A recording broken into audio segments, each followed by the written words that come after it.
Ini berapa yang nonton live? 2.360.000, Bang.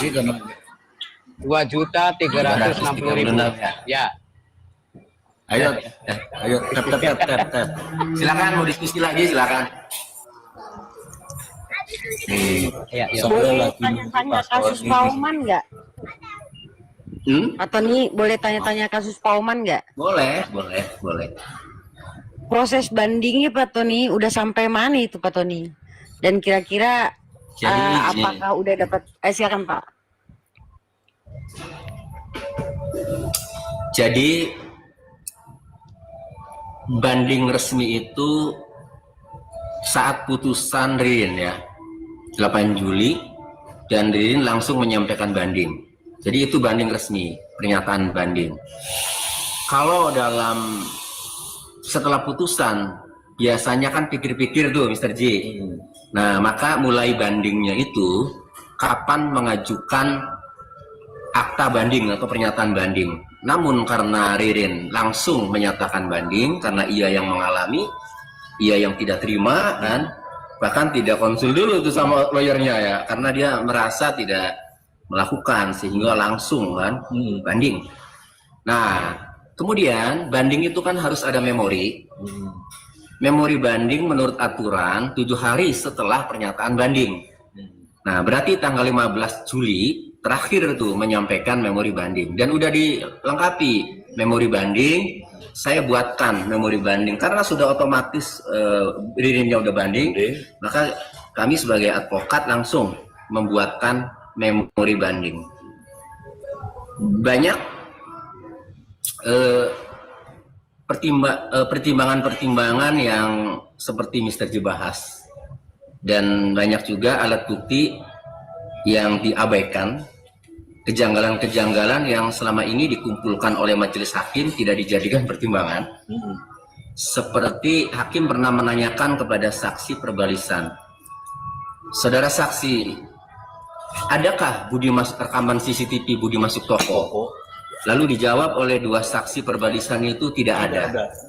Saat itu berarti hakim meragukan bahwa Budi dibunuh di toko. Tapi pada putusan dalam pertimbangannya hal itu tidak dijadikan pertimbangan. Enggak apa-apa lah, itu kan kewenangan hakim. Tapi itu juga kan dibahas dalam memori banding, kan gitu. Kemudian CCTV yang di toko bangunan menghadap rumah almarhum Budi korban, itu kan CCTV yang dihadirkan atau diajukan oleh jaksa itu sudah dilakukan pemeriksaan forensik, Mr. J.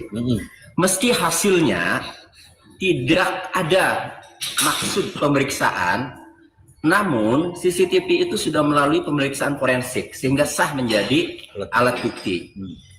Namun dalam pertimbangan hakim pada putusan, CCTV toko bangunan itu tidak dijadikan alat bukti. Padahal ada yang krusial. Padahal sudah sah ya melalui pemeriksaan digital forensik. Ya, walaupun ahlinya tidak hadir, tetapi ada berita acara pemeriksaan laboratorium kriminalistik. Sehingga seharusnya dijadikan alat bukti. Ketika dijadikan alat bukti, maka ditelitilah isinya. Maka ketahuanlah ada orang masuk jam 5.01 itu. Kan itu. Dan keterangan Prio yang mengaku diri itu adalah dirinya juga nggak ada. Kenapa? Karena CCTV-nya tidak dijadikan alat bukti.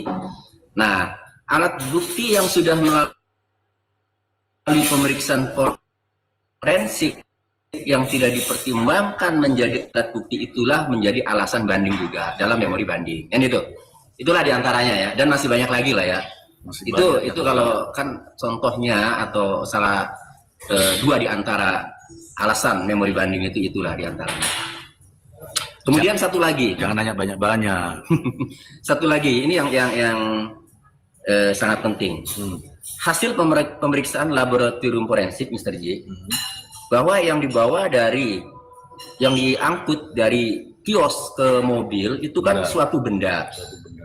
Hakim? Ya, hakim menyimpulkannya ya bahwa itulah jenazah tanpa bertanya ke ahli. Bukan, tanpa mengambil dari kesaksian siapa.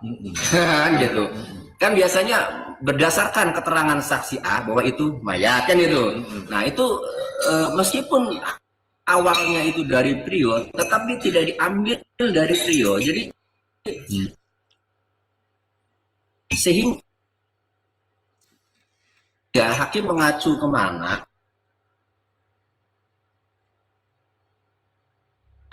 Kan gitu.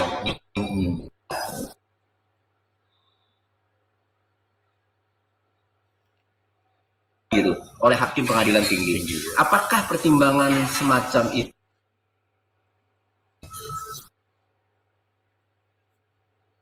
Clear ya, tapi nggak semua ya teman-teman ya. Sebagian ini sudah 3 loh tadi. Nah, mengenai perkembangannya sendiri, ya saya lanjut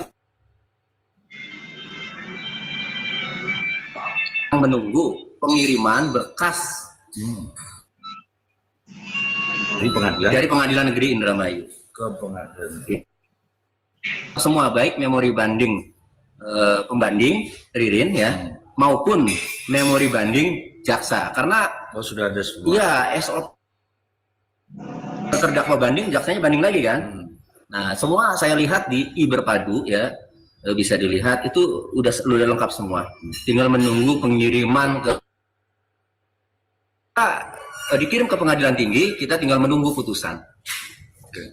Nah, meskipun di dalam KUHP ada kesempatan untuk dilakukan atau diajukan bukti baru ya, ataupun bukti yang sudah yang lama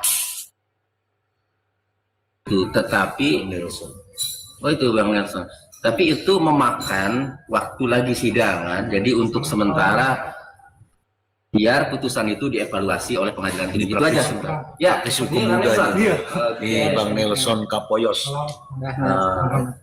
Bang Nelson silakan duduk di situ ya Bang Nelson ya. Silakan.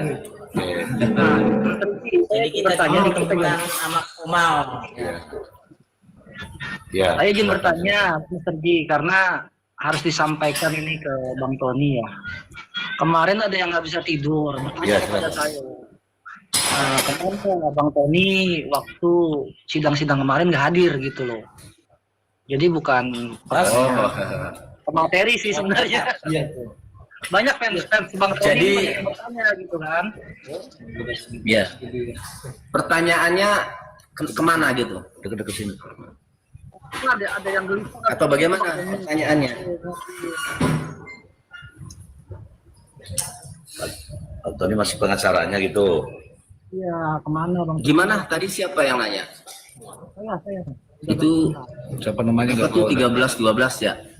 Coba pertanyaannya gimana Mas? Pertanyaannya bagaimana? Pertanyaannya gimana? Kemana Bang Tony waktu sidang Ririn kemarin tidak mendampingi gitu? Oh, ada pertanyaan dia. Itu dari Ya. fansnya, dari fans Bang Tony itu banyak yang- Sebenarnya begini, sidang yang penting ya itu sidang pembuktian, karena disitulah kalau berperangnya di situ, berperangnya saat pembuktian. Pembuktian itu saat menghadirkan alat bukti. Alat bukti itu kan ada 2 ya. Alat bukti berupa surat, bukti elektronik dan seterusnya, dan saksi-saksi kan gitu. Nah, karena pembuktian sudah selesai, maka tidak ada lagi ya untuk perang adu argumentasi. Pembacaan tuntutan kan hanya mendengarkan.